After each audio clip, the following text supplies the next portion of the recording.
critics once again accusing border czar Kamala Harris of going AWOL on the issue that is expected to become the largest migrant caravan ever as it heads north. Nearly 10,000 migrants currently gathering in Mexico, expected to make the dangerous trek, including at least 2,000 minors. According to some of the migrants, the policies of the Biden administration offer a very big incentive to make the journey. He promised the Asian community he will help them.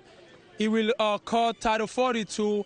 It will help us having real asylum. But now we need him to keep his promise. Do you feel like President Biden is friendlier to migrants than President Trump was? I think Biden is friendly. Jesse, Kamala Harris is going to do an event, but pretty much nothing to do with the actual violent problem. Well, I mean, she showered these corrupt Central American countries with cash, and then they stole the money and kept sending the caravans north. It's typical liberalism, right? You just throw money at a problem that keeps getting worse. Didn't one of our correspondents interview one of the presidents of one of these Central American countries, and the guy says, yeah, I haven't heard from Kamala for about a year? Yes. She didn't even call the guy. There's supposed to be diplomatic relations. Here's how, she's got to be so lazy. Look, beep, beep, beep, beep.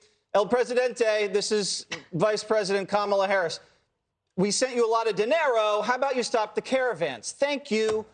Move from carrot to stick. Stop the caravans, stop stealing the cash, and maybe there are going to be some consequences. I don't know what the consequences could be. That's not my job. Maybe send the CIA down there, right? They'll know what to do. And then there's the other thing, too. You think letting 1 million illegals into this country a year helps the inflation problem?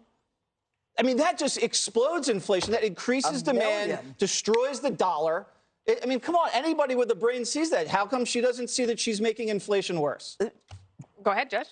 Wasn't it 253,000 the month in 1 month? It's Probably not 1 million. We're talking 2.5 million this year. Look, here's the thing. You think the woman as a prosecutor would understand that if our money is going to corrupt governments in Central America, and she has been tasked with the idea of finding out what the root causes of immigration are, that she would do exactly what you're talking about, Jesse. That is common sense. But this woman is lazy. She is a lazy human being. She doesn't want to focus her message. She doesn't want to get out there. She's been in Latin America for three full days. Meanwhile, Joe Biden was there a few weeks ago, 6 days in a row.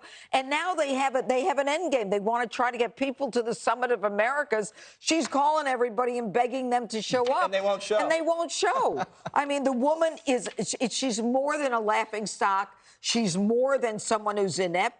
She is lazy. She doesn't deserve the job. She should just resign. She's not doing anything. She's not going to resign, Greg. I think that she thinks she could be the nominee in 2024. I don't think she's lazy at all. I think this is exactly what she's supposed to do, which is nothing. America says build a wall, and she goes, a wall? A wall. And then she left. We'll be right back. I'm going to sound very smart by using the phrase decoupling, and I'm not even sure I'm going to use this the right way. Okay. But I think we should decouple the impenetrable border with immigration, make it two separate things. So, like, I'm for having a bunch of people come in. They're great, wonderful, like, make sure they're vetted and stuff. But we should have this wall. The problem is the critics, they have lumped this all together. So when you talk about the wall, they try to go, oh, you don't want these people to come in. I'm from an immigrant family, too. We all are a nation of immigrants. That's not about that. We just want to have what everybody else has, which is a process, which is a wall. Not a wall, but the wall. Do you think that the White House has a comprehension of what other people are seeing? Like when you see the caravan, and remember also during Trump, some people would say, oh, you're just making up the caravan. But like you're there with the video and it's all happening. And we know this is going to take place throughout the rest of the summer. I don't even care. Like forget the midterms. It's like, do they realize that they have a policy problem? Because it seems like they don't. Well, I would think so. So I did a Google search of everywhere that this is being covered to see if it was being covered from left to right. And the most informative article I found was in The Guardian, which is about as left as you can get, talking about their number was even higher than ours, that it's up to 15,000 people that are part of this caravan. And 70% are women and children. That will definitely change the dynamic on the border because it had been being reported that it was mostly single men that are coming in. Women and children are obviously going to be given preferential treatment. But this problem and what these people are expressing as the concerns of why they're leaving Mexico, which is that there are no jobs there for them, is exactly the kind of portfolio that Kamala was charged with. This is a root cause problem, right? That we have economic disaster not only where they're coming from initially, whether that's Guatemala or Venezuela, but that in Mexico is not an okay option. So how are we going to work this out with the Mexican president to make sure that people who are coming in are vetted properly, and also that Mexico gets back on its feet and is able to keep people that are going to keep migrating north? But I don't think that Kamala Harris is lazy. I think she really didn't want this job, this specific job, and she likes these other things. And I'm not saying that makes it okay, but she wants to talk about women's empowerment. She wants to talk about criminal justice reform. And this is... So let her do it. Well, I she don't see is. her You're not doing stopping her. I'm anything. just What is saying she doing? that I'm not comfortable calling the Vice President of the United States of America lazy. I'm saying that her... I know I heard you do it like 10 times. That's why I'm saying that I think Twice. that... play the tape.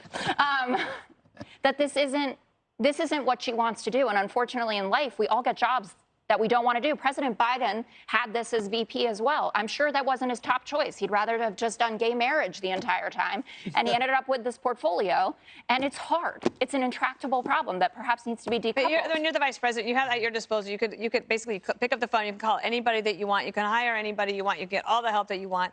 And everybody gets to make a choice. You get to make a choice every day. What do you want to focus on? And if you're going to focus on women's empowerment in Latin America and not the root causes of this problem, you will have more migrant caravans. Hi, everyone. I'm Brian Kilmeade. I want you to do me a favor. I want you to click to subscribe to the Fox News YouTube page. This is the only way that I know for sure that you're not going to miss any great commentary, any great news bites, any great interviews coming your way on Fox. You can get it all here on YouTube. So subscribe right now.